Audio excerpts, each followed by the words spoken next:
Olá, tudo bem com você? Seja bem-vindo, seja bem-vinda na nossa segunda aula de Legislação Social e Trabalhista.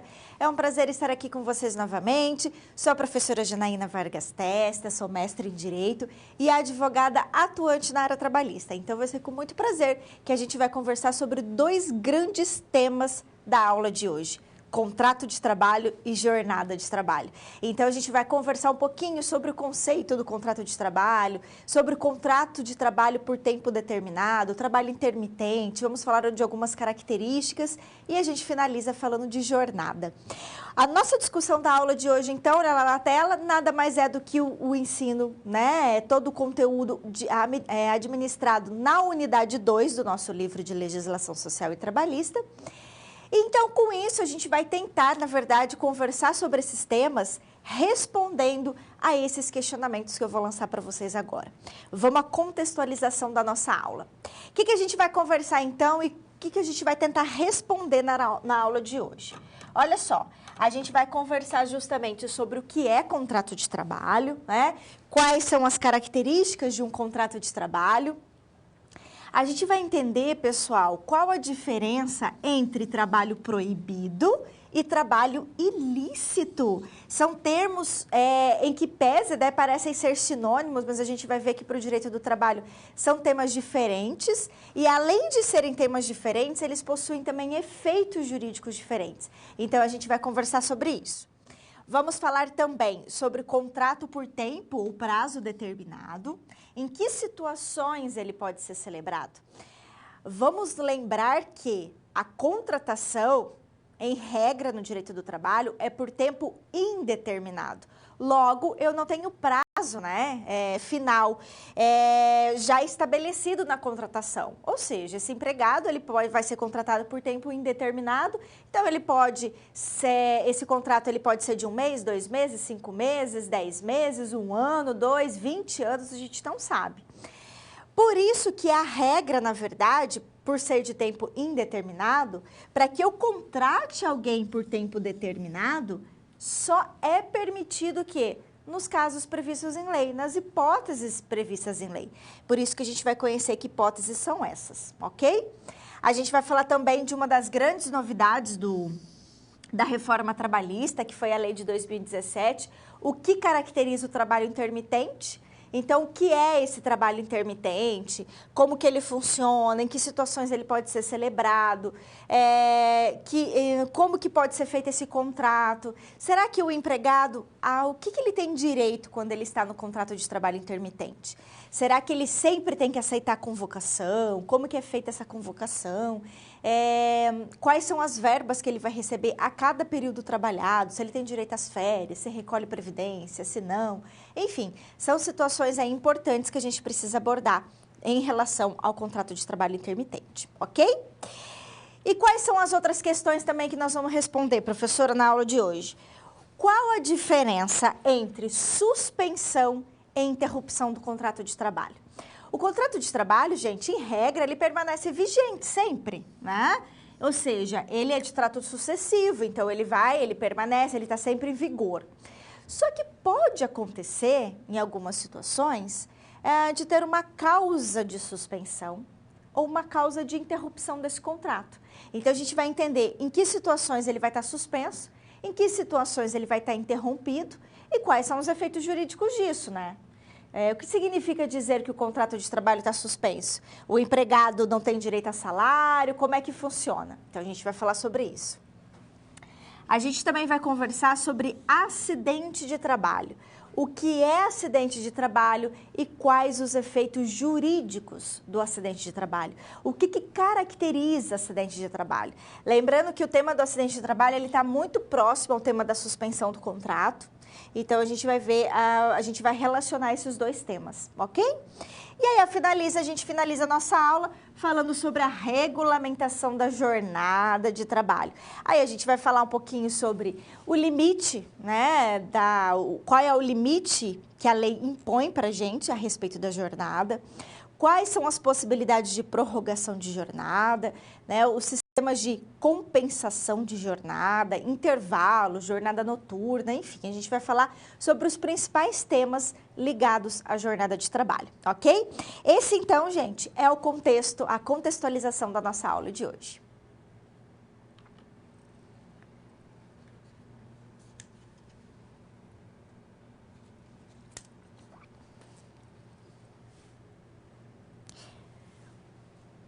A gente começa agora falando sobre contrato de trabalho.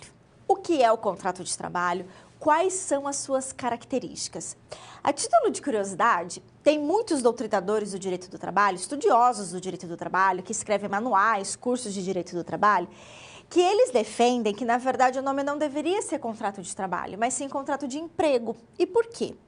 Porque a gente tem que lembrar que o direito do trabalho, ele regulamenta essencialmente uma relação que de emprego.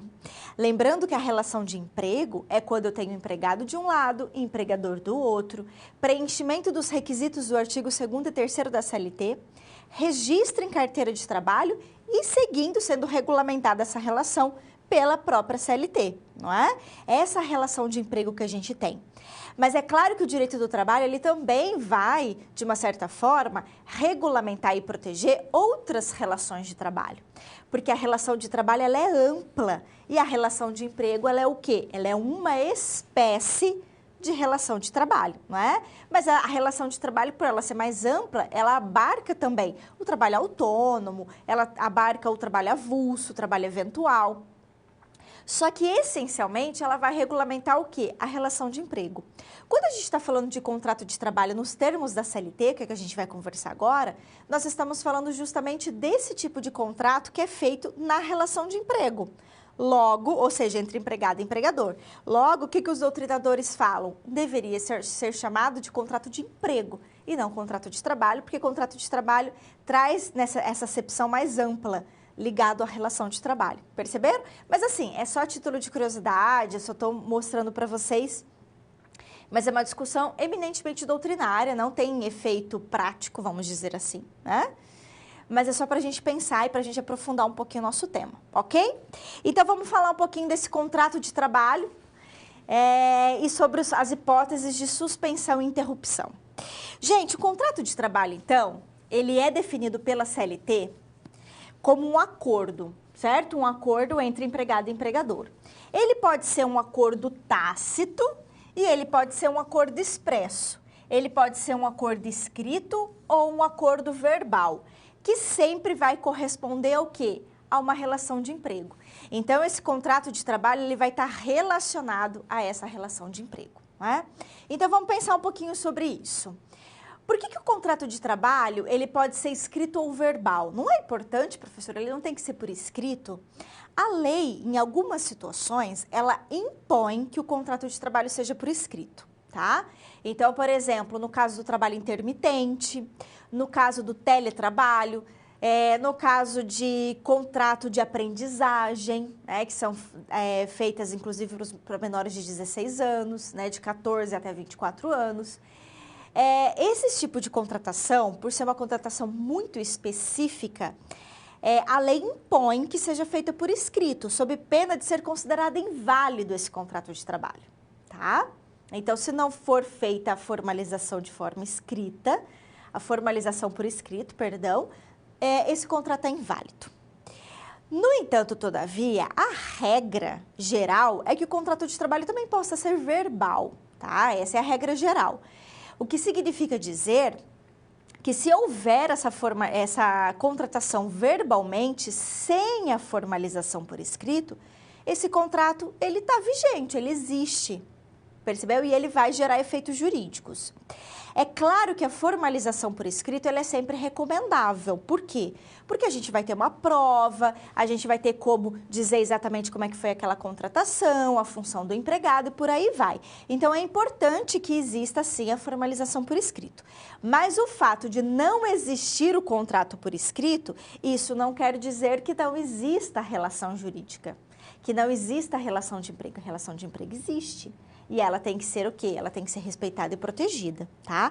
Tanto né, só para a gente pensar em termos práticos, existem pessoas, às vezes, que são contratadas e não é feito contrato de trabalho, não é feito anotação em carteira, né? E depois essas pessoas acabam ajuizando uma ação trabalhista e essa relação de emprego, ela é reconhecida no judiciário e o judiciário determina que seja feita anotação em carteira e promovido o contrato. Então, ou seja, anotação em carteira também é uma forma de formalizar o contrato de trabalho, tá? Então, o que eu estou querendo dizer para vocês? Que a lei, em algumas situações, ela impõe a forma escrita, de tal modo que se não houver forma escrita, o contrato é inválido, mas a regra geral é que ele possa também ser feito de forma verbal, tá? E além disso, o contrato de trabalho, ele pode ser expresso ou tácito. Expresso quando expressamente eu digo que eu estou contratando e estou formalizando um contrato com aquela pessoa. Tacitamente, eu não chego nem a me pronunciar a respeito daquela contratação, mas a própria realidade dela já mostra que existe uma relação de emprego ali. Né? Isso que a gente fala de um acordo tácito, né? Eu não falo assim, olha, eu estou te contratando como empregada, tal, mas a nossa própria relação, ela já se mostra como uma relação de emprego, ok? Pois bem, existem situações em que, quando a gente faz a contratação de alguém, um contrato de trabalho, subentende-se que ele é um contrato de trabalho de trato sucessivo, que ele vai se prolongar ao longo do tempo, e que ele não vai ter nenhum tipo de suspensão ou interrupção. Ok. No entanto, todavia, existem situações em que o contrato de trabalho será suspenso ou interrompido, tá? Então, haverá suspensão ou interrupção do contrato. São causas, na verdade, de suspensão, causas suspensivas ou causas interruptivas, que a gente vai conhecer agora. Então, vamos lá para a tela para a gente ver. O que é, então, a suspensão do contrato de trabalho? Gente, haverá aqui uma certa paralisação temporária na prestação de serviço, portanto, o empregado não trabalha e, por consequência, ele também não tem salário. Então, não há pagamento, não há prestação de serviço, não há salário. Em regra, na suspensão, porque há algumas exceções, em regra, o afastamento, ele não é computado como tempo de serviço para os efeitos legais, tá? E aí o exemplo que eu trouxe aqui foi o afastamento por motivo de doença ou acidente a partir do 16º dia. Então, olha só, presta atenção comigo. O que acontece na paralisação? Na paralisação, eu não tenho prestação de serviço, o empregado não está trabalhando e eu também não tenho pagamento de salário. Logo, a regra é que esse tempo de afastamento pela suspensão não gere efeitos jurídicos, ou seja, não será contado como tempo de serviço, tá? A gente tem que lembrar que quando o empregado ele apresenta um atestado médico, seja de doença ou acidente, os primeiros 15 dias de afastamento dele é custeado pelo empregador. Mas vamos imaginar que o afastamento dele seja lá de 1 mês, 2 meses, 3 meses, ele vai estar com atestado médico todo esse período. Então, a partir do 16º dia de afastamento, ele tem que ser encaminhado ao INSS para que ele receba o quê? Benefício previdenciário. A partir do momento em que ele passa a receber benefício previdenciário, a gente entra na hipótese do quê? De suspensão do contrato. Porque, olha só, ele não vai estar prestando serviço e não vai estar recebendo salário, porque o benefício previdenciário é pago pelo quê? Pelo INSS, pela Previdência, e não pelo empregador. Percebeu? Então, na suspensão, a gente tem essas características, que são diferentes da interrupção. Olha lá, na interrupção do contrato, eu também tenho paralisação temporária de prestação de serviço, mas eu tenho pagamento de salário. Nossa, professora, o empregado não trabalha e recebe salário? Sim, gente. Como, por exemplo, dos primeiros 15 dias de afastamento dele, da Previdência, né? Antes dele ser encaminhado à Previdência. Então, se os primeiros 15 dias de afastamento são custeados pelo empregador, é hipótese de interrupção do contrato. Não trabalha, mas recebe salário, tá? E aqui a regra é que o período de afastamento sim seja contado como tempo de serviço para os efeitos legais. Gente, interrupção do contrato, outras hipóteses.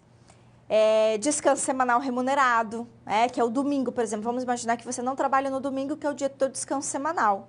Você não trabalha, mas você recebe por esse dia.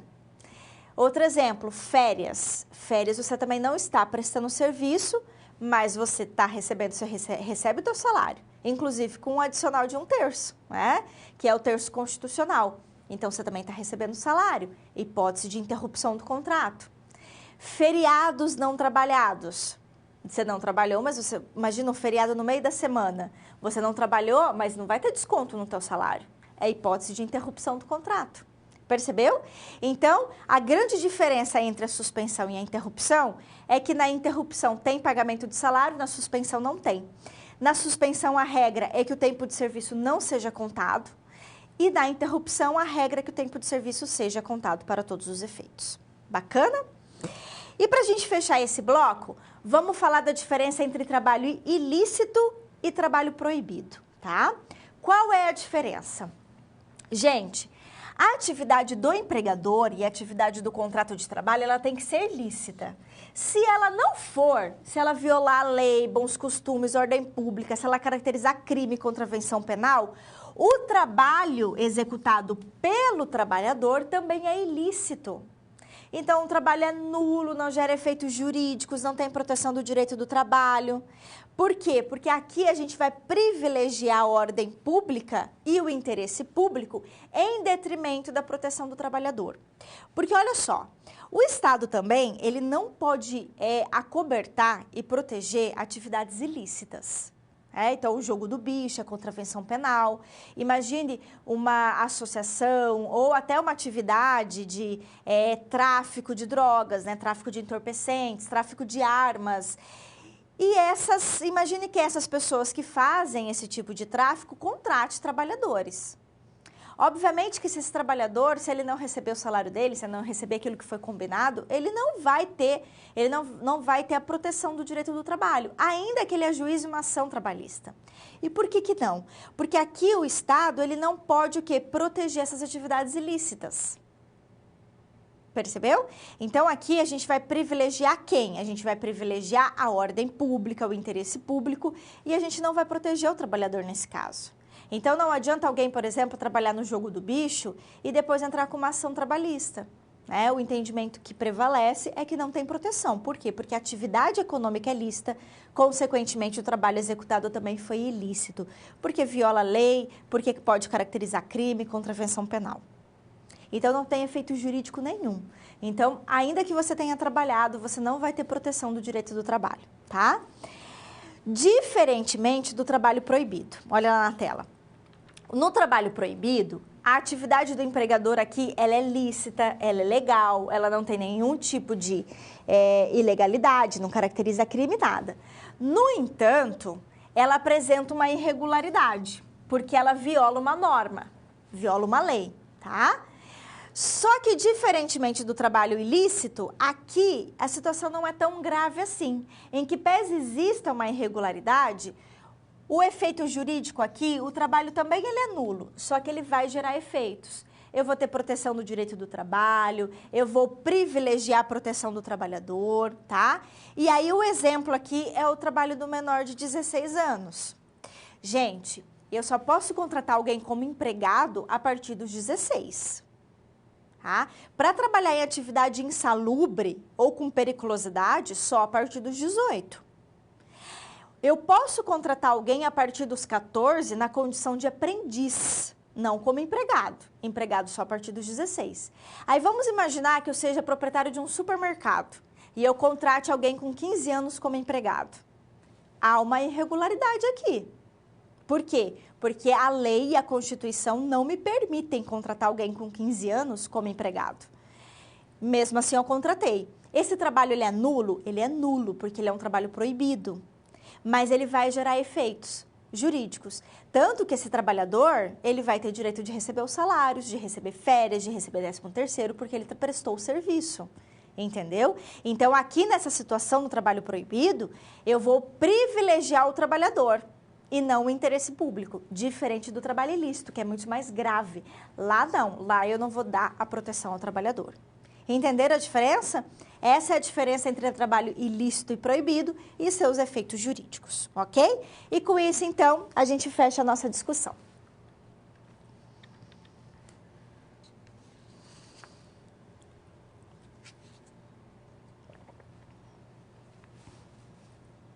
Vamos falar agora de contrato por prazo determinado ou tempo determinado e trabalho intermitente. Nós sabemos que para atender o princípio da continuidade da relação de emprego, a regra é que eu contrate alguém por tempo indeterminado. Mas a CLT, ela permite a contratação por tempo determinado. Em que situações? Vamos lá ver. Quais são as situações e as hipóteses legais? Elas estão previstas lá no parágrafo 2º do artigo 443 da CLT, tá? Que vai dizer assim pra gente, ó. O trabalhador, ele pode ser contratado diretamente pelo empregador por tempo determinado em que situações? No caso de serviço transitório, então, imagina substituir um empregado em licença, substituir um empregado em férias, e esse prazo é no máximo de 2 anos, tá? Eu não posso ultrapassar esse prazo. Ou quando a empresa ela é temporária, a empresa vai ser criada só num determinado momento, né? Então, ela foi criada lá na Páscoa só para produzir chocolate, depois ela vai fechar. E eu também posso contratar alguém por prazo determinado nessa situação de, no máximo, 2 anos. E o mais comum, gente, de contratação por prazo determinado é o contrato de experiência, tá? Que tem por objetivo o quê? Conhecer o trabalhador, né? Testar o trabalhador, ver se ele se adequa à empresa, ver se ele também gosta, né, de trabalhar na empresa, enfim. Na verdade, para o empregador conhecer o empregado e para o empregado também conhecer a empresa. Tá? Aqui, o prazo máximo é de 90 dias. Professor, eu posso prorrogar o contrato por prazo determinado? Posso prorrogar uma única vez. Porque se eu prorrogar a segunda vez, ele se torna um contrato por prazo indeterminado. Então, eu só posso prorrogar uma vez, tá? E desde que não ultrapasse o limite legal. Então, contrato de experiência, se eu contratei alguém por 45 dias, contratei por 45. Eu posso prorrogar para mais quanto? 45, porque eu não posso ultrapassar os 90, que é o limite máximo. Tudo bem?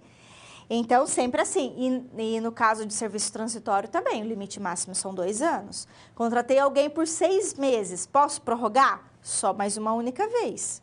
Então, eu posso prorrogar para mais 6, para mais 1 ano. Né? Eu só não posso ultrapassar os 2 anos, que é o limite legal.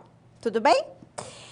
Gente, lembrando que o contrato de prazo determinado, ele é importante porque aqui a gente nunca vai ter aviso prévio, tá? Quer dizer, nunca não, mas a regra é que não tem aviso prévio.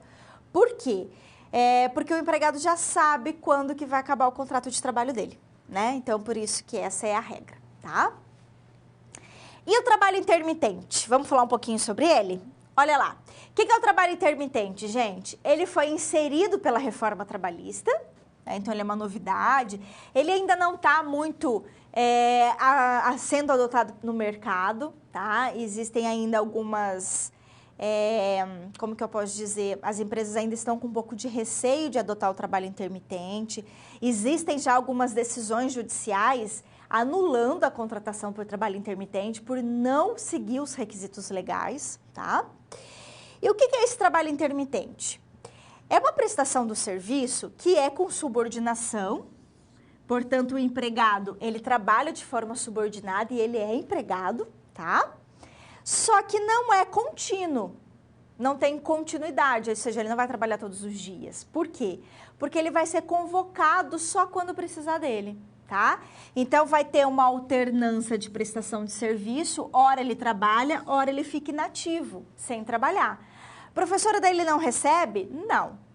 Ele só vai ter remuneração quando ele exercer atividade laboral, tá? O contrato de trabalho tem que ser escrito, o contrato de trabalho tem que especificar o valor da hora de trabalho. Então, gente, para que foi criado esse trabalho intermitente? Vamos entender a lógica dele.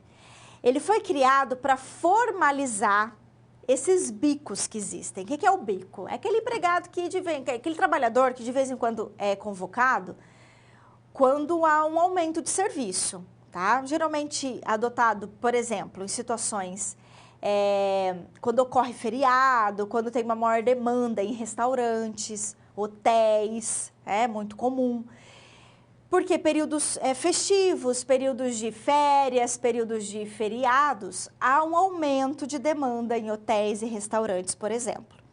Aí, o que acontece com esses hotéis e restaurantes? Eles acabam convocando, por exemplo, um garçom, convocando camareiras, né, convocando um pessoal para trabalhar só naquele dia, só naquele final de semana, não é? Ou imagine, por exemplo, no Dia dos Pais, no Dia das Mães, que a gente sabe que tem uma demanda maior nos restaurantes, eles contratam lá, convocam mais um garçom para trabalhar durante aquele dia.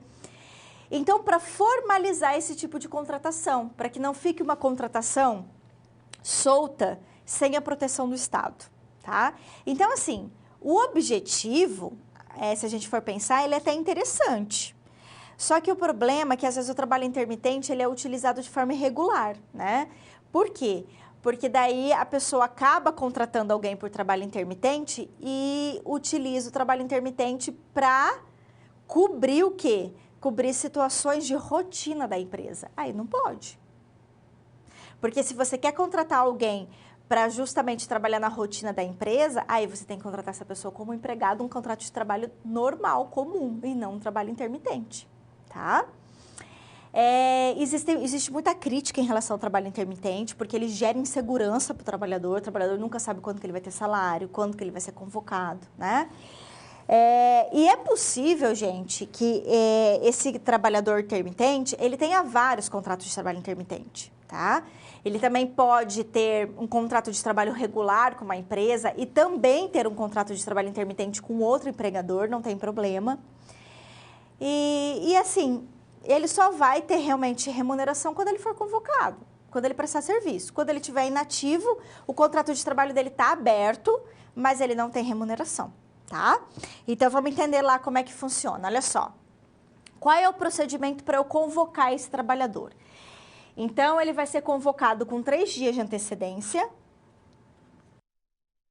Então, se eu vou saber que eu tenho uma maior demanda na minha empresa, né? Ou lá no restaurante, imagina, no final de semana, tem lá um feriado, junto com o final de semana, eu sei que eu vou ter um aumento de demanda, então eu já convoco com 3 dias de antecedência esse trabalhador.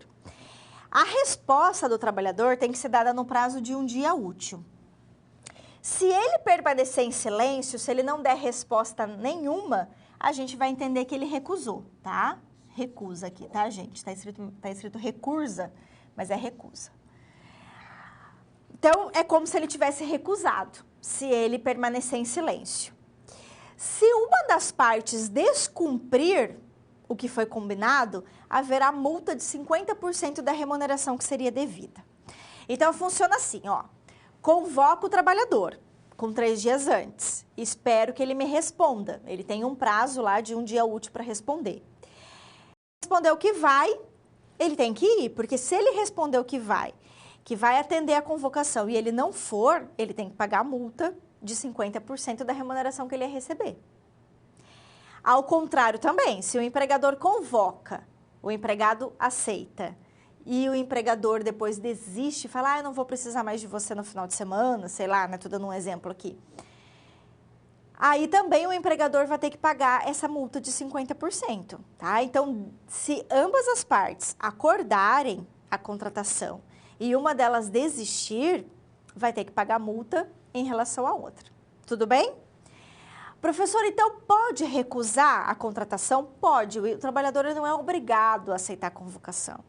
É claro que se ele recusar uma, recusar 2, recusar 3, estou falando na prática, tá, gente? A lei não fala isso, estou falando na prática.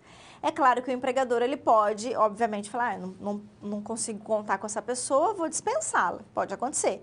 Mas não vai dar dispensa por justa causa, jamais, tá? Por quê? Porque a recusa, ele pode recusar, porque ele pode ter outros contratos, né? E ele acabar tendo que atender outras pessoas também, ok? Pois bem, aliás, só para a gente lembrar que o fato dele recusar não descaracteriza a figura dele como empregado e nem a subordinação, tá? O fato dele não aceitar não significa que ele não seja subordinado, ele continua sendo. Gente, como que se dá o pagamento no trabalho intermitente? Ao final do período de prestação do serviço, cada vez que ele prestar serviço, ele vai receber a remuneração, ele vai receber férias proporcionais, ele recebe o 13º proporcional, repouso semanal remunerado e algum adicional legal que ele tenha direito, recolhe a contribuição previdenciária e o FGTS proporcional à remuneração e a cada 12 meses ainda ele tem direito às férias, tá?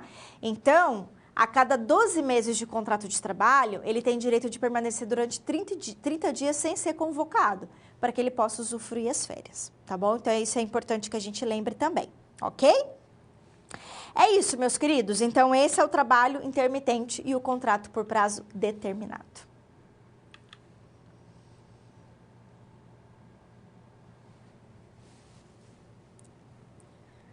Trabalho temporário e trabalho terceirizado. Vamos falar de dois grandes temas importantes agora. Gente, lembrando que o trabalho terceirizado e o trabalho temporário, eles são regulados pela mesma lei. Eles não são regulamentados pela CLT, tá? Eles são regulamentados por uma lei específica, a Lei 6.019, que a gente vai ver daqui a pouco. E ainda, outra característica comum entre o trabalho terceirizado e o temporário são coisas diferentes, tá? Mas o que caracteriza, o que é semelhante entre eles? Existe uma relação trilateral. Quando a gente tem uma relação só entre empregado e empregador, regido pela CLT, é uma relação bilateral. Empregado e empregador. Bi, tem dois lados, né? Então, duas pessoas envolvidas. Quando a gente está falando em contrato de trabalho temporário e contrato de trabalho terceirizado, eu sempre vou ter 3 pessoas envolvidas. Por quê? Porque eu vou ter o trabalhador, o tomador de serviço e a prestadora de serviço ou a agência de trabalho temporário, que vai intermediar essa relação. Então, sempre eu vou ter 3 pessoas envolvidas, tá? É uma característica comum para a gente já ir pensando. Vamos começar a falar do empregado, do trabalhador temporário. Então, olha só. O trabalhador temporário é regulamentado pela Lei 6.019. Ele, na verdade, tem uma relação trilateral. Por quê? Porque esse empregado, que é o trabalhador, ele vai ser empregado da agência de trabalho e a agência de trabalho vai ter um contrato com a tomadora. Então, o que a tomadora faz? Vamos pensar aqui uma loja lá no shopping no final do ano que precisa de mais um vendedor. O que esse tomador de serviço que a loja faz? Ela liga para uma agência de trabalho e fala, olha, eu preciso de um trabalhador temporário durante tanto tempo. E, ok, esse trabalhador temporário é convocado, tá? Então, por isso que sempre eu tenho 3 pessoas envolvidas. Para que serve o trabalho temporário? Para substituir temporariamente alguém, um trabalhador que já, imagina que eu seja proprietário dessa loja. Eu tenho uma empregada que está em licença médica ou que está em licença maternidade ou está em férias. Aí eu contrato um trabalhador temporário para substituir transitoriamente essa pessoa, tá? Ou quando eu tenho uma demanda maior de serviço na minha empresa. Então, é a demanda complementar de serviços, ok? Gente, o trabalho temporário, ele pode ocorrer no máximo de 180 dias, contínuos ou não. Posso prorrogar para mais 90 desde que eu comprove a necessidade. E caso a agência de trabalho, que é a empregadora, não pagar as dívidas trabalhistas, a tomadora, ela tem responsabilidade subsidiária, o que significa dizer que ela tem uma responsabilidade secundária. A agência de trabalho temporário, ela é a empregadora, portanto, ela é a devedora principal. Mas se ela não pagar os direitos trabalhistas ou verbas trabalhistas, o empregado, esse trabalhador em temporário, ele pode acionar judicialmente a tomadora, porque a responsabilidade dela é secundária, que a gente chama de subsidiária, que é como se fosse uma responsabilidade secundária, tá? Gente, lembrando que o contrato de trabalho temporário, ele é muito similar à contratação por tempo determinado previsto na CLT. Qual é a diferença dos dois? A diferença dos dois é que no contrato de trabalho temporário, eu tenho uma agência de trabalho envolvida. Eu tenho uma terceira entidade aqui. O tomador de serviço não é empregador do trabalhador temporário. Não é. Quem é empregador dele é a agência. Tá? Então, eu tenho uma agência envolvida no trabalho temporário. Na contratação por tempo determinado previsto na CLT, eu não tenho agência de trabalho envolvida, não tenho ninguém envolvido. É o empregador, então, ou seja, o tomador aqui é o empregador, ele vai lá e contrata diretamente a empregada, trabalhadora, por tempo determinado. Então, é uma relação bilateral. lá no contrato por tempo determinado previsto na CLT. No trabalho temporário é diferente. Eu tenho 3 pessoas envolvidas, tá bom? E no terceirizado, vamos lá ver. O trabalho terceirizado, gente, também é regulamentado pela Lei 6.019. É uma relação trilateral, porque eu tenho empregado, prestadora de serviço e tomadora. Então, o empregado terceirizado, ele é empregado da prestadora de serviço. A tomadora, ela convoca essa prestadora e a prestadora de serviço que envia o trabalhador terceirizado para trabalhar onde? Na tomadora. É assim que funciona, tá? Não tem prazo mínimo nem máximo no trabalho terceirizado, ao contrário do temporário, né? Temporário tem prazo máximo, aqui não tem. E lembrando, gente, que no trabalho terceirizado não pode ter subordinação em relação ao trabalhador, não pode ter pessoalidade em relação ao trabalhador. O que significa dizer isso? Significa dizer que a tomadora, ela não pode tratar o trabalhador terceirizado como se fosse empregado dela, porque não é, tá? Então, sob pena de descaracterizar a terceirização. Então, eu não posso, imagina que eu seja lá dona de uma empresa, aí eu contrato uma prestadora de serviço de limpeza, ela começa a mandar lá os trabalhadores terceirizados para mim, que vão fazer serviço de limpeza na minha empresa. E aí eu começo a querer mandar nesses trabalhadores, ou começo a exigir que eu quero a Maria, que eu quero a Joana, que eu quero a Renata, que eu não quero fulana de tal. Porque eu não posso ter pessoalidade, eu não posso querer que aquela pessoa específica trabalhe para mim. Não. Por que eu não posso? Porque eu não sou empregadora dessas pessoas. Quem eu contratei foi a prestadora de serviço de limpeza. Não foi os trabalhadores. Os trabalhadores são contratados por quem? Pela prestadora. Então, não pode exigir subordinação e pessoalidade, tá? Eu posso terceirizar hoje qualquer atividade da minha empresa, seja atividade principal, seja atividade periférica, que a gente chama de atividade meia, atividade fim, qualquer uma, tá? E lembrando também que, nesse caso, a tomadora também tem responsabilidade subsidiária, ou seja, se porventura, né, a prestadora de serviço ela não arcar com as dívidas trabalhistas, o trabalhador terceirizado pode também cobrar essas dívidas da tomadora, que vai ter responsabilidade subsidiária. Tudo bem? Bacana, meus queridos, e com isso a gente fecha o nosso bloco.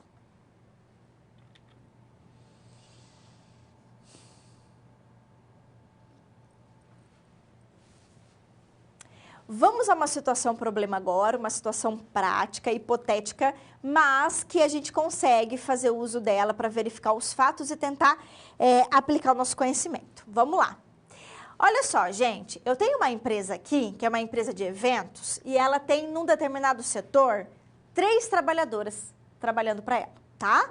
Eu tenho a Maria, de 15 anos, que não tem contrato de trabalho. Eu tenho a Sara, de 21 anos, que foi contratada pela empresa de eventos, ou seja, ela é empregada da empresa de eventos. Por 4 meses ela foi contratada, então, ou seja, é um contrato por tempo determinado, né? Para cobrir a licença maternidade da Sofia. E eu tenho a Marilda, que é uma empregada da empresa Tudo Limpo, que presta serviços na empresa de eventos Alegria é a Sua Festa, ou seja, nessa empresa de eventos, há 3 meses. Então, eu tenho a Maria, que não tem contrato de trabalho, a Sara, que está cobrindo a licença maternidade da Sofia, que vai fazer isso por 4 meses, e a Marilda, que na verdade é empregada da empresa Tudo Limpo. Aí eu pergunto para vocês, considerando essas situações, existe alguma irregularidade? Então, vamos pensar aqui juntos, olha só. No caso, gente, né, da Maria, que tem 15 anos, obviamente que há uma irregularidade. Porque se ela não tem contrato de trabalho, significa que ela não é aprendiz, porque aprendiz tem que ter formalização do contrato. Então, ela não é aprendiz. Se ela não é aprendiz, ela está atuando como empregada. Eu posso contratar alguém de 15 anos como empregada? Não, porque nem a lei nem a Constituição me permite. Portanto, trata-se de trabalho proibido, que vai gerar efeitos jurídicos, mas existe uma irregularidade, tá? Ou seja, gera efeitos jurídicos por quê? Porque ela vai receber salário mesmo não podendo ter sido contratada. Agora, No caso da Sara, né, que é a nossa que está cobrindo a licença maternidade de outra pessoa, tem alguma irregularidade? Não. Ela foi contratada por prazo determinado durante 4 meses para cobrir, para substituir temporariamente alguém. E ela foi contratada diretamente pela empresa de eventos. Portanto, não se trata de trabalho temporário. Porque se fosse trabalho temporário, eu teria que ter o quê? Convocado uma agência. Não é o caso aqui. Então, eu fui lá, eu que sou dona dessa empresa de eventos, fui lá e contratei a Sara para cobrir a licença maternidade da Sofia, por tempo determinado durante 4 meses. Nenhuma irregularidade, tá? E no caso da Marilda, ela, na verdade, é o quê? Ela é uma trabalhadora terceirizada. Por que ela é terceirizada? Porque ela é empregada da Tudo Limpo. Eu que sou proprietária da empresa de eventos, a empresa de eventos convocou, fez um contrato com a Tudo Limpo, que é a prestadora de serviço, e a Tudo Limpo que mandou a Marilda trabalhar lá. Não tem nada a ver com a tomadora, não tem nada a ver com a empresa de eventos. A empresa de eventos simplesmente apenas contratou a prestadora de serviço. E aí, gente, na terceirização, eu posso terceirizar tudo hoje. Serviço de limpeza já era permitido muito antes da mudança na lei em 2017, eu já podia terceirizar serviço de limpezas. E não tem prazo mínimo nem prazo máximo na terceirização. Então, o fato dela estar lá 3 meses, 4 meses, 1 ano, não importa, não gera nenhum tipo de irregularidade, tá? Então, vamos lá fechar nosso exercício. Então, olha só. Nesse caso da Maria, há irregularidade, porque o trabalho é proibido, né? Depois vocês vão fazer a leitura lá, então, conforme eu expliquei. No caso da Sara, não tem nenhum tipo de irregularidade, contratação por prazo determinado, né? Então, depois vocês façam a leitura também. E no caso da Marilda também não tem irregularidade, porque é um contrato de terceirização de serviço, que também não tem nenhum tipo de irregularidade. Certo, meus queridos? Bacana, né? Então, vocês viram que a gente conseguiu aí aplicar os nossos conhecimentos, não é isso? E eu fecho, então, a nossa SP.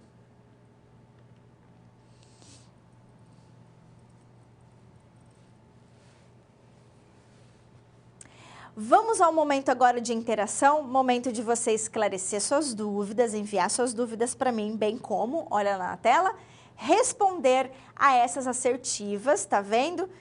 Vocês vão me dizer se elas são verdadeiras ou falsas sobre suspensão e interrupção do contrato. Eu vou dar um tempinho para você fazer e eu volto daqui a pouco.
Oi, gente, vamos então lá para a resposta do nosso exercício? Olha só, o contrato de trabalho ele é interrompido quando o empregado passa a perceber benefício previdenciário de auxílio-doença após o 15º dia?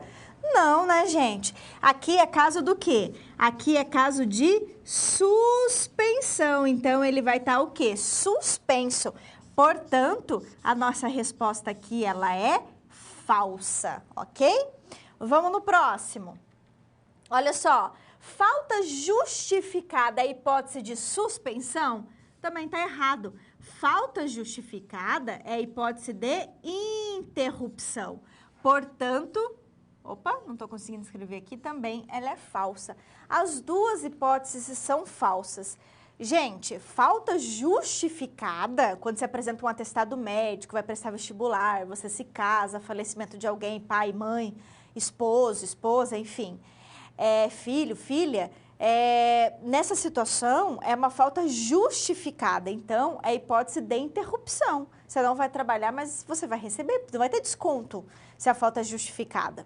Agora, se a falta for injustificada, se não tiver base legal, não for uma hipótese de falta prevista em lei, se você simplesmente não foi trabalhar porque você não quis, né?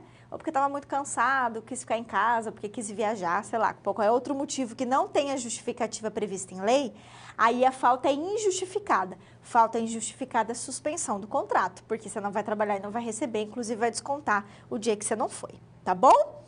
Bacana? E com isso, então, eu fecho o nosso momento de interação.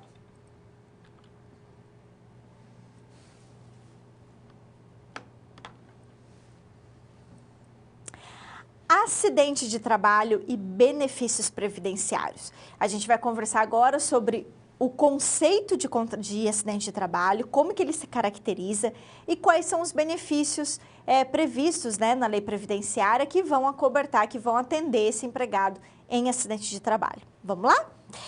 Olha só, gente, o que é acidente de trabalho? O acidente de trabalho, segundo a lei 8.112, né, perdão, 8.112 não, 8.231, que é a lei a lei previdenciária, na verdade, ela vai dizer o seguinte pra gente, que acidente de trabalho é um acidente, uma lesão ocasionada durante o momento em que eu estou prestando serviço, ou se eu não estiver prestando serviço, mas desde que eu esteja em função do meu trabalho. Então, eu posso estar viajando a trabalho, eu posso estar fazendo um curso, né? Eu tenho que estar o quê? À disposição do meu empregador, em função dele.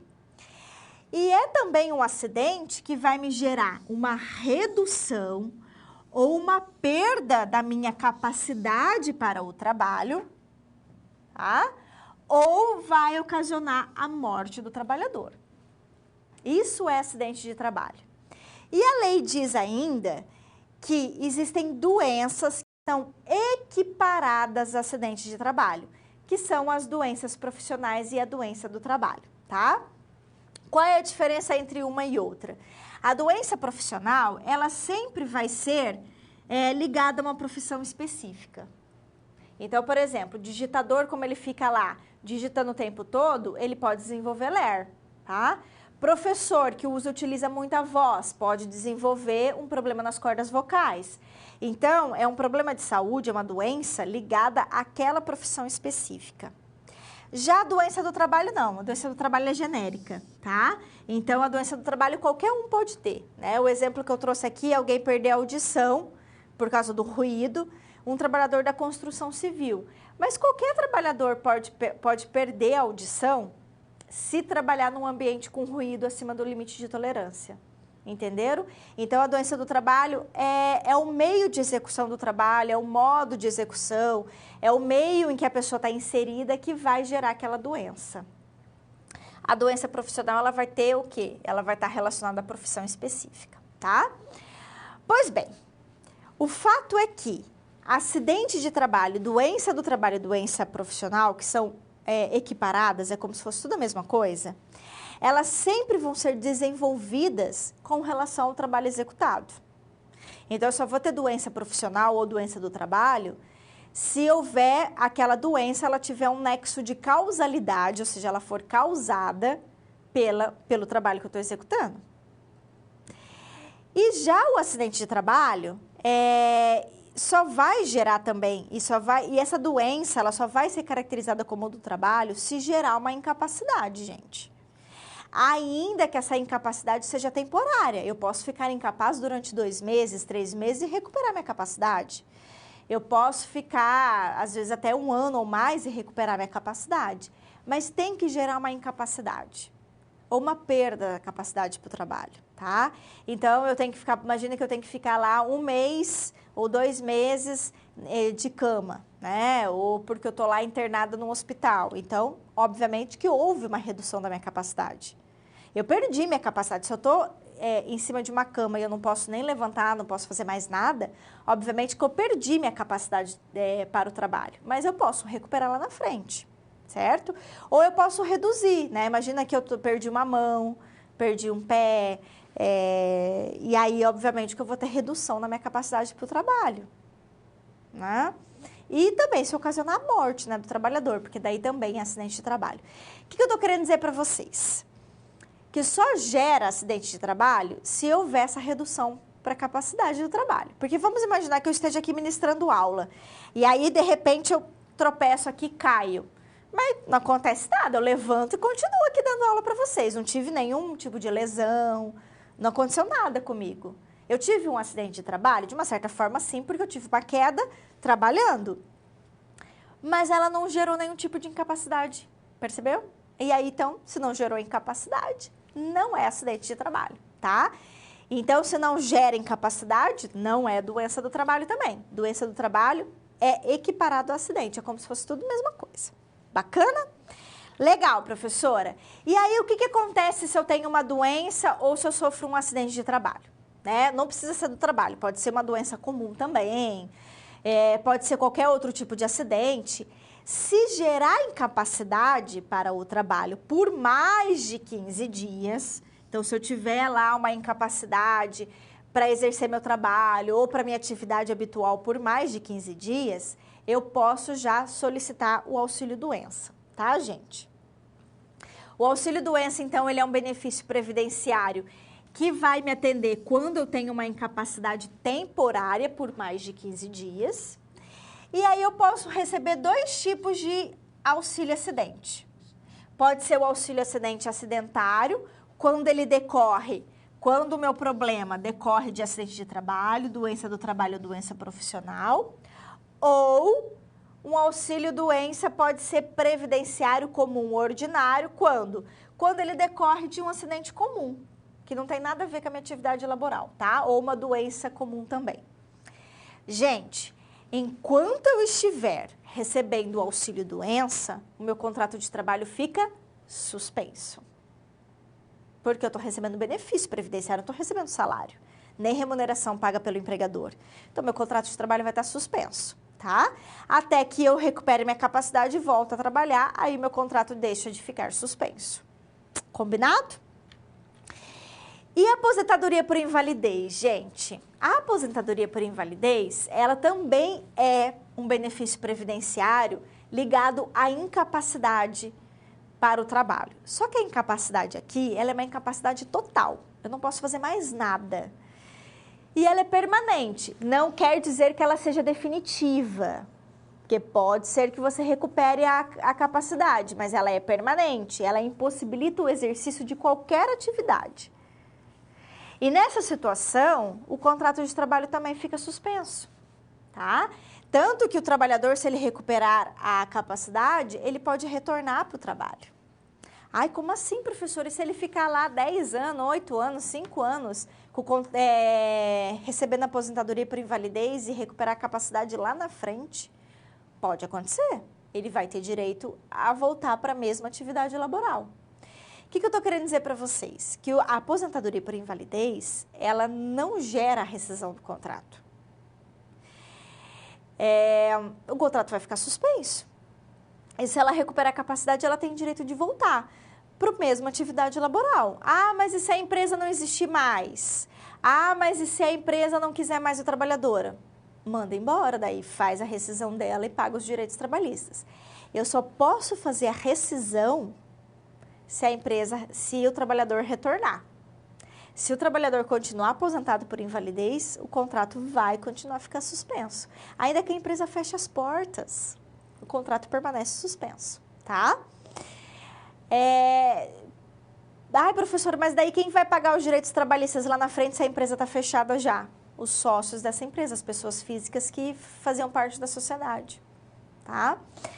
Gente, por que a aposentadoria por invalidez não gera rescisão do contrato? Porque parte-se do princípio que ainda que a incapacidade seja total e permanente, pode acontecer do empregado recuperar a capacidade, tá?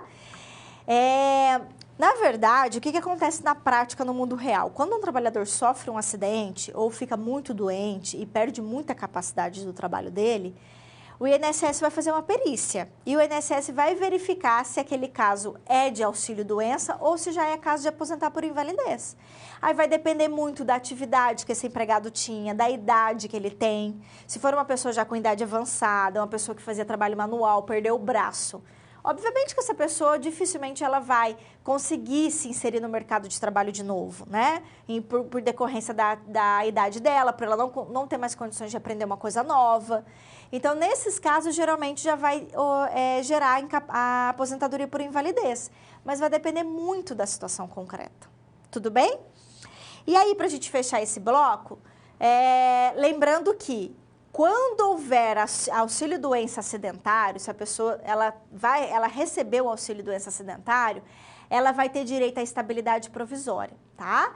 Então, ela vai ser dispensada 12 meses, ela só pode ser dispensada 12 meses após o retorno ao trabalho.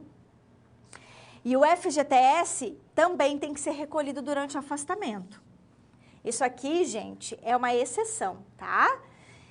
Só no caso de auxílio-doença acidentário, ou seja, só no caso de doença do trabalho, doença profissional e acidente de trabalho, só nessa situação que tem estabilidade e só nessa situação que vai ter FGTS. Se for doença comum, não tem. Se for acidente de trabalho, acidente comum de trânsito, se for uma doença comum que não tem nada a ver com o trabalho, não tem estabilidade e não tem FGTS, tá? E também se a pessoa ela tiver auxílio-doença acidentário ou se aposentar por invalidez, a empresa vai ter que manter o plano de saúde e assistência médica durante o afastamento. Obviamente que nesse caso só se a empresa já dava a assistência médica e plano de saúde. Se a empresa já dava esse benefício, ela tem que manter o benefício durante o auxílio-doença e durante a aposentadoria por invalidez. Tudo bem? Bacana?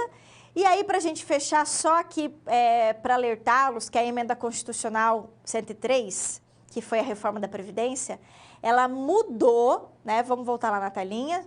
Ela mudou o nome do auxílio-doença para auxílio por incapacidade temporária e aposentadoria por invalidez agora a gente chama de aposentadoria por incapacidade permanente, tá? É só uma diferença de nomenclatura. Tudo bem? E aí, a gente fecha o nosso bloco.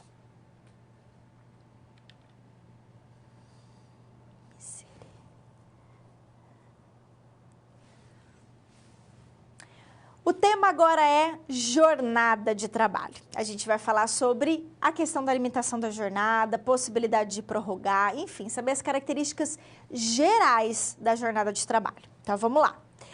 Gente, primeiro, o que é jornada de trabalho? É o tempo em que eu estarei disponível, me colocando à disposição do meu empregador, né? Então, não é só o tempo que efetivamente eu estou trabalhando, mas que eu esteja trabalhando ou que eu esteja à disposição dele. E aí, a lei vai dizer para a gente, a CLT, né, lá no parágrafo 2º do artigo 4º, que não será considerado o tempo à disposição do empregador se eu quiser permanecer na empresa para fazer uma atividade particular, né? Lazer, imagina, fico lá, imagina que a empresa ela tem lá uma mesa, né, de jogos, e aí eu fico lá com meus colegas fazendo alguma atividade de lazer. É claro que isso não é considerado tempo à disposição. Fico lá assistindo TV, né? Fico lá descansando, fico estudando, ou fico lá esperando a chuva passar, tá uma tempestade lá fora, eu falo, não, vou esperar essa tempestade passar para eu ir embora. Isso não é considerado tempo à disposição. Então, se você estiver fazendo uma atividade particular na empresa, não é considerado tempo à disposição, tá? A lei e a Constituição, ela impõe um limite de jornada, gente. Esse limite é de 44 horas na semana ou de 8 horas diárias, tá? Professora, mas posso trabalhar além das 44 horas na semana? Não. Posso trabalhar além das 8? Até pode, se fizer hora extra, a gente vai falar daqui a pouco. E existem alguns trabalhadores que a limitação da jornada é menor ainda, tá? Por exemplo, quem trabalha com telemarketing, a jornada é de 6 horas. Quem trabalha em agência bancária, caixa, por exemplo, de banco, a jornada é de 6 horas. Mas são jornadas específicas, tá? O que a gente não pode ultrapassar são as 8 horas diárias. Ai, professora, mas eu conheço gente que trabalha 12 horas por dia, no regime 12 por 36 e descansa, trabalha 12 e descansa 36 horas. Ou seja, trabalha dia sim, dia não. É possível? É, só que daí é um regime de compensação de jornada. Tudo bem? É uma exceção também. A regra é a limitação de 8 horas por dia e 44 horas na semana. Combinado? Professora, eu tenho que registrar o controle de jornada? Eu tenho que fazer controle de jornada dos meus empregados? Sim, gente. E se fizer, tem que ser por meios idôneos, tá? Ou seja, o controle, que pode ser manual, pode ser eletrônico, tem que corresponder à real jornada cumprida pelo trabalhador, tá? Quem tem empresas que possuem até 20 empregados, o controle de jornada ele é facultativo. Se for empresas com mais de 20 empregados, daí o controle é obrigatório, tá? O que mais que a gente precisa saber? Existem trabalhadores que estão excluídos desse controle de jornada. Quem são eles? Gerentes que possuem cargo de gestão. E aí, gente, cargo de gestão tem que ter poder de mando, tem que realmente ter esse poder para mandar, tá? Admitir empregado, mandar embora, penalizar empregados, apresentar, por exemplo, advertência. Ou seja, tem que ter poder de mando para ser gerente. E o salário desse gerente tem que ter pelo menos um salário 40% maior que os demais empregados, tá? Inclusive, se receber gratificação de função, a gratificação tem que ser 40% a mais. Empregados que exercem atividade externa, ou seja, que não trabalha dentro da empresa, que seja incompatível com a fixação do horário, tá? Anotado na carteira, no registro de empregados. E também os trabalhadores em regime do quê? De teletrabalho, né? Quem trabalha em home office, que faz teletrabalho, também não está excluído desse controle de jornada. Logo, gente, tanto o gerente, quem trabalha em regime de teletrabalho, ou quem faz atividade externa que seja impossível controlar a jornada não pode ser controlada mesmo, tá? Esses trabalhadores não fazem jus às horas extras, justamente por quê? Porque eles não estão submetidos ao controle de jornada, tá? Vamos falar de jornada noturna para a gente fechar. Jornada noturna, gente, ela corresponde à jornada para o trabalhador urbano das 22 às 5 da manhã. Para quem trabalha na agricultura e na pecuária, das 20 às 4, das 21 às 5 da manhã. Como a jornada noturna ela é muito mais prejudicial à saúde, a lei ela impõe uma forma de compensação. O que é essa compensação? O pagamento de um adicional noturno, que vai ser pago em relação no adicional de 20% sobre o valor da hora diurna. E no caso do trabalhador rural, é de 25% esse adicional, é um pouco maior, tá? Mas a diferença é que para o trabalhador rural, a hora noturna, ela é normal, ela conta como se fosse 60 minutos. Já para o trabalhador urbano, não. Ela conta como se fosse o quê? De 52 minutos e 30 segundos. Então, ela tem uma contagem menor, ela é mais favorável essa contagem, tá? Tanto que se vocês fizerem a conta das 22 às 5 da manhã, se vocês contarem como hora de 60 minutos, vão dar 7 horas só de trabalho.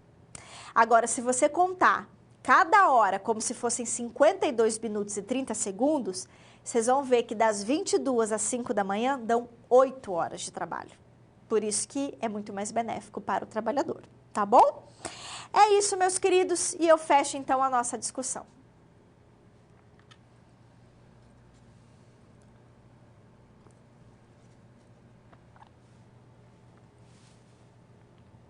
Vamos falar agora sobre possibilidade de prorrogar a jornada, fazer regime de compensação e aí fechamos com os intervalos previstos em lei. Vamos lá? E a gente começa então, gente, falando sobre prorrogação de jornada. Gente, prorrogar a jornada nada mais é do que justamente o quê? Trabalhar em jornada extraordinária, trabalhar além da minha jornada contratada, não é? E a lei, ela permite que a gente tenha um acréscimo tão somente de 2 horas por dia de hora extra, tá? Que pode ser um acordo individual com o empregado, pode ser convenção coletiva, prevista em acordo coletivo. E a prorrogação de jornada, ela tem que ser paga como hora extra mais 50%. Então, assim, eu vou, na verdade, receber a hora normal de trabalho, então eu recebo mais uma hora, então se eu fiz uma hora extra, eu vou receber mais uma hora de trabalho com um adicional de 50%, tá? Então, gente, a lei permite apenas tão somente 2 horas extras por dia. Ah, professora, mas eu conheço gente que faz 3, que faz 4. Não pode? Não pode. Tá? A lei não permite isso. A lei permite tão somente 2 horas extras por dia. No entanto, se o empregador exigir 3 horas, 4 horas, ele vai ter que pagar, obviamente, né? Porque houve prestação de serviço, então ele tem que pagar por isso. Agora, se esse empregador sofrer algum tipo de fiscalização, Ministério do Trabalho, né, pelos fiscais do trabalho, provavelmente ele vai ser autuado, vai sofrer lá um processo de multa, ok? Por quê? Porque na verdade, há uma irregularidade aqui, porque eu não posso colocar um trabalhador para fazer 3, 4 horas extras por dia, porque a lei permite tão somente 2, tá? A não ser, gente, que seja caso específico de um contrato de trabalho específico, como um regime de compensação específico. O que é um regime de compensação de horas? Vamos falar sobre isso agora. A compensação de jornada, gente, ao invés de eu pagar o trabalhador com hora extra, eu peço para que ele compense essas horas. Então, ele vai compensar as horas que ele trabalha mais e não receber como hora extra, tá? E existem vários tipos de regime de compensação de horas, que pode ser feito por acordo individual escrito, acordo individual tácito, desde que a compensação seja no mesmo mês. Então, é possível que eu celebre com o meu trabalhador, com o meu empregado, regimes de compensação de jornada? Sim. Eu posso criar vários regimes de compensação de jornada. Exemplo, eu posso criar um regime de compensação para ele trabalhar mais durante a semana e folgar no sábado, por exemplo. É possível, né? Então, para ele não trabalhar no sábado, ele trabalha mais durante a semana, de segunda a sexta. É um regime de compensação, tá? E existem outros regimes de compensação, um regime de jornada específica, como o regime de 12 por 36. 12 horas você vai trabalhar mais do que o limite imposto pela lei, imposto pela Constituição. Só que o seu descanso vai ser maior. Então, você vai trabalhar 12 horas e vai descansar 36. Também é permitido por lei. A CLT permite o regime de compensação 12 por 36, tá? Então, existem vários tipos de regime de compensação. Se eu não celebrar por escrito esse regime de compensação, a compensação tem que ser no mesmo mês, tá, gente? Então, por exemplo, vamos imaginar que eu trabalhe num determinado dia, eu trabalho 2 horas a mais. Aí o meu empregador fala, Janaína, então semana que vem ou depois de amanhã, você entra 2 horas mais tarde ou você sai 2 horas mais cedo para compensar aquelas 2 horas que você trabalhou a mais. É possível. É um regime de acordo o quê? É um regime de compensação de jornada por acordo tácito. A gente combinou ali, não fizemos por escrito, mas a gente combinou que eu faria essa compensação e tem que ser no mesmo mês daí. Tudo bem? Não posso ou fazer uma compensação na mesma semana, né? Vamos imaginar que eu trabalho num dia de feriado. Terça-feira foi feriado, mas eu vim trabalhar. Aí meu empregador fala, não, Janaína, então na quinta-feira você não precisa vir, pô, compensa na quinta-feira, compensa no sábado, compensa na sexta. Estão entendendo, gente? Então, é uma compensação que é feita o quê? Na mesma semana, tá? Também é possível, ok? Agora, existem outros tipos de regime de jornada, de acordos de jornada de trabalho, que são muito mais específicos. Como, por exemplo, 12/36. Aí tem que ser um acordo específico com o empregado. Por quê? Porque é uma jornada muito específica. Aí, gente, tem que seguir os requisitos legais para celebrar um acordo desse, tá? E, preferencialmente, que seja feito com a participação do sindicato. A mesma coisa ocorre com o banco de horas. O banco de horas também é um regime de compensação. Só que ele é um regime de compensação que, em regra, tem que ser celebrado com a participação do sindicato. Por quê? Porque o regime de banco de horas, ele vai gerar um banco, né? Então, ele vai gerando um banco de horas. Então, ele vai gerando crédito num dia, débito no outro, crédito, débito, crédito, débito. Então, há dias que você vai trabalhar mais, há dias que você vai trabalhar menos, e ele vai gerando esse banco. Até que durante um ano, no final de um ano, esse banco tem que ser zerado. Então, se você tiver horas em crédito ainda, e você não conseguiu tirar durante um ano, aí o empregador vai ter que fazer o quê? Vai ter que te pagar como hora extra, tá? Então, o regime de compensação por banco de horas, ele vai gerando esse banco, esse crédito e débito de horas durante todo um ano. Percebeu? Então, claro que por ele se estender por muito tempo e para gerar um regime de compensação por muito tempo, aí, obviamente, que ele tem que seguir. Ele tem que seguir as hipóteses e os requisitos legais para que esse acordo de banco de horas seja considerado válido, tá? Vamos lá na tela para a gente ver, ó. Então, o banco de horas, ele é uma modalidade de compensação, só que ele tem que ser previsto em acordo ou convenção coletiva, então, ou seja, com a participação do sindicato, e ele tem que ser zerado no período máximo de um ano. Pode ser antes, tá? Mas período máximo de um ano. E aí, gente, para o banco de horas ser considerado válido, a gente tem que respeitar as 44 horas semanais e a gente tem que respeitar também o limite máximo diário de 10 horas. Então, se eu trabalhei lá 8 horas e eu vou trabalhar, eu vou fazer 2 horas extras, eu tenho que fazer no máximo 2, para dar o limite máximo do quê? De 10 horas por dia, que é 8 mais 2, tá? Sob pena do quê? De eu invalidar o banco de horas. Então, eu tenho que seguir essas regras. E também, gente, se eu fizer um banco de horas por acordo individual com o empregado, diretamente com o empregado, é possível também. Só que aqui a compensação, ela tem que ocorrer no máximo durante 6 meses e não durante um ano, tá? Essa é a diferença, ok? Bacana, né? E pra gente fechar, vamos falar de intervalos? Olha só. Intervalo interjornada. O intervalo interjornada, gente, é aquele descanso que eu tenho que ter de um dia do trabalho para o outro dia seguinte. Por isso que chama interjornada, porque é entre jornadas. Então, se eu trabalhei na segunda-feira até as 10 horas da noite, na terça-feira do outro dia, eu só posso começar a trabalhar às 9 da manhã. Por quê? Porque eu tenho que respeitar 11 horas de descanso. Tá? E aí, claro que se for junto com o meu repouso semanal remunerado, que é o dia de descanso que eu tenho na semana, que eu não vou trabalhar, que geralmente é no domingo, né? Eu tenho que respeitar 35 horas no total, que é as 11 horas do meu intervalo interjornada, mais 24 horas de descanso, tá bom? Pois bem, e o intervalo intrajornada? O intervalo intrajornada, gente, é aquela pausa de descanso que eu tenho durante o dia que eu estou trabalhando, na minha jornada durante aquele dia. Então, se eu trabalho até 4 horas seguidas, vamos imaginar que eu trabalho só de manhã, eu faço 4 horas só trabalho 4 horas por dia. Aí eu não tenho direito a intervalo, tá?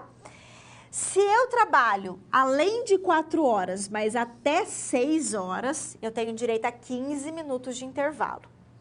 Se a minha jornada for acima de 6 horas, então se eu trabalhar 7, 8, 9, o meu intervalo mínimo é de 1 hora de descanso e o máximo são de 2 horas, tá? E aí, gente, só uma observação aqui, a reforma trabalhista, ela permite que você reduza esse intervalo de 1 hora, tá? Até 30 minutos, se houver acordo ou convenção coletiva.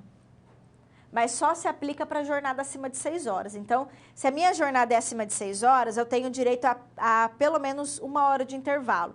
Mas eu posso reduzir essa 1 hora até 30 minutos, pode ser menos, pode ser 45, né?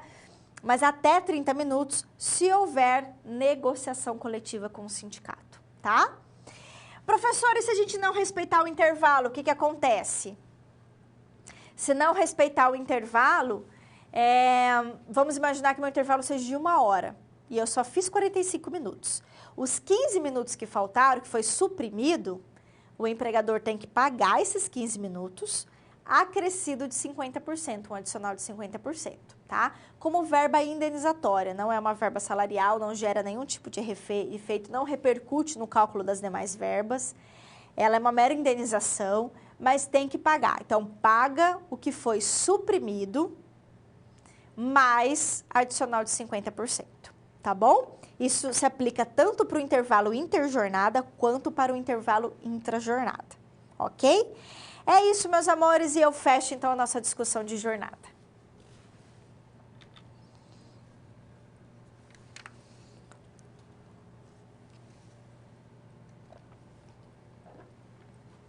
Vamos a mais uma situação problema? Então, vamos fazer a leitura lá da nossa situação prática, né? Mais hipotética, mais prática. Olha só que legal. No setor de finanças de uma empresa, uma empregada que chama Lara, ela está afastada faz 9 meses já. Por quê? Porque ela sofreu 2 tiros na perna esquerda em um assalto lá na empresa, tá? Então, a gente já percebe que houve aqui o quê? Um acidente de trabalho, porque se ela estava laborando e ela recebeu 2 tiros e ficou 9 meses, ela está afastada 9 meses, gerou uma incapacidade laboral. Então, obviamente, que é acidente de trabalho, tá? A Lara, gente, ela requereu aposentadoria por invalidez, porque ela está sem condições de voltar a trabalhar. Né? Imagina que ela criou lá um monte de problema psicológico, né? Desenvolveu uma depressão por causa disso. A empresa de eventos que a Lara trabalha quer dispensá-la quando ela retornar para o trabalho ou quando for concedida a aposentadoria dela. Então, olha só, por enquanto, ela está recebendo auxílio-doença. Tudo bem? Por enquanto, ela está recebendo auxílio-doença. Só que ela quer aposentadoria por invalidez. Aí eu pergunto, nessa situação, é possível dispensar e afastar a Lara quando ela retornar para o trabalho?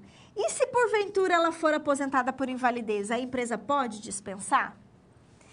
E, na verdade, gente, a resposta aqui é negativa para ambas as questões, né? Por quê? A Lara não pode, como ela está recebendo auxílio-doença e ela está 9 meses afastada e ela sofreu um acidente de trabalho, significa dizer que ela tem estabilidade. Então, quando ela retornar para a empresa, ela não pode ser dispensada nos 12 meses seguintes porque ela tem estabilidade. Esse é o primeiro aspecto. Se porventura ela conseguir se aposentar por invalidez, ela também não pode ser dispensada. Por quê? Porque o contrato de trabalho dela vai permanecer suspenso, não é? Então, vamos lá para a tela para a gente fechar. Olha só. Então, nesse caso, gente, ela goza de estabilidade provisória, né? Então, ela não pode ser dispensada nos 12 meses. E, além disso, o contrato de trabalho dela vai ficar suspenso se ela se aposentar por invalidez. Então, ela não pode ser o quê? Dispensada. Porque se ela for dispensada, essa dispensa vai ser considerada inválida e anulada pelo Poder Judiciário, ok? Bacana, né? E com isso, então, a gente fecha a nossa SP.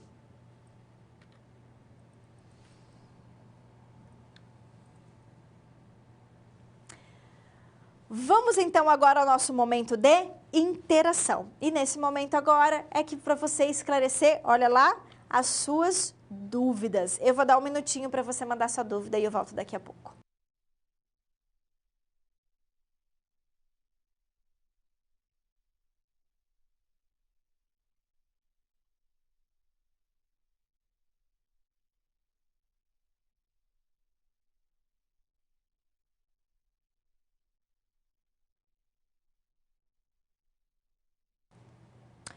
Olá, pessoal! Então, né, gerou uma dúvida aqui em relação ao auxílio-doença acidentário e ao auxílio-doença previdenciário comum.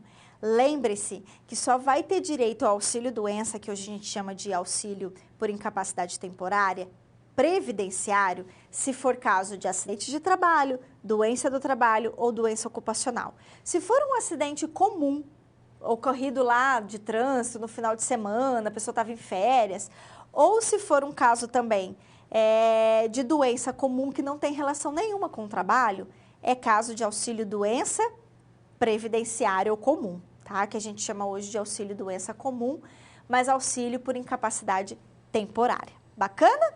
E com isso, então, eu fecho o nosso momento de interação.